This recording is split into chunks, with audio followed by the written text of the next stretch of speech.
చెప్పిండు. నేనే పోయి కాసేపు ఆసరైదాం అనుకుంటే బోర్ పడగాను ఊగా సతాయించబట్టే. అయితే కానీ అన్నం తిన్నావా అని? తిన్నా. నువ్వు రమ్మన్నవని ఇట్లా వచ్చినా. నేను ఎందుకు రమ్మన్నానో తెలుసా అని, తమ్ముళ్ళకు మనకు ఆ ఇల్లు ఇబ్బంది అవుతుంది కదా, నేను బాగా పక్కపొంటి ఒక 2 రూములు వేద్దామని ఆలోచన. ఏస్తే మంచిగానే ఉండు కానీ పైసలు వెళ్తాయా మరి?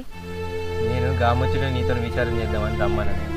మీ అవ్వగారింటి కాడ ఏమన్నా అడుగుతావా పైసలు? ఇంక నేను ఎక్కడన్నా చూస్తా కానీ. అమ్మోళ్ళనా ఏమంటారో ఏమో, అడిగైతే చూస్తా మరి. అడిగైతే చూడే సప్న, మీ అబ్బాయిలో నువ్వు పైసలు అడుగు, నీకేమన్నా ఇబ్బంది అనిపిస్తుందా అని. తమ్ముని నేను అడుగుదు కానీ పెద్దోళ్ళం మనం ఉండంగా అని అడుగుడు కరెక్ట్ కాదనిపిస్తుంది. అయ్యో గట్లెందుకంటాను? అడగడానికి నాకేం ఇబ్బంది? మనం ఉన్నాం కదా పెద్దోళ్ళం, మనం చూసుకుందంటే.